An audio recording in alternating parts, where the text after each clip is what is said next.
नहमदुहु व नुसल्ली अला रसूलिहिल करीम। अम्मा बाद, उम्मीद करता हूँ सब दोस्त खैरियत से होंगे। तो आज की इस वीडियो में हम बहुत प्यारी हदीस सीखने वाले हैं। अल्लाह के नबी ने फरमाया, मा अस्फला मिनल काबैनि मिनल इज़ारि फिन्नार। तर्जुमा ये है कि टखनों का जो हिस्सा पाजामे के नीचे रहेगा वो जहन्नम में जाएगा। तो इस हदीस पर हम गौर करें कि अल्लाह के नबी फरमाते हैं कि टखनों का जो हिस्सा पाजामे के नीचे रहेगा तो वो जहन्नम में जाएगा।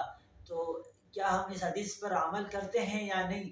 तो आज अगर देखा जाए तो अक्सर लोग नमाज के दौरान अपने पांचों को ऊपर कर लेते हैं। हालांकि हदीस में ये नहीं है कि सिर्फ नमाज के वक़्त पांचों को ऊपर किया करो, बल्कि एक मरतबा हज़रत अबू बकर सिद्दीक़ रज़ी अल्लाह ताला अन्हु नबी अलैहिस्सलातु वस्सलाम के खिदमत में आए और अर्ज़ किया कि अल्लाह के नबी, मेरा ध्यान नहीं रहता, अक्सर अवकात मेरे पांचे टखनों से नीचे रहते हैं।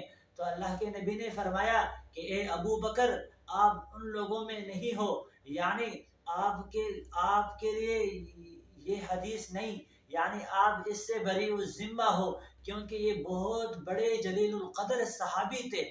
और इसकी ये हदीस में जो मुमानियात आई है, इसकी एक वजह ये भी है कि इससे इंसान के दिल में तकब्बुर पैदा होता है। और हज़रत अबू बकर सिद्दीक़ रज़ी अल्लाह ताला अन्हु इतने जलीलुल क़द्र सहाबी हैं कि अल्लाह के नबी ने फरमाया कि आप इनमें से नहीं हो।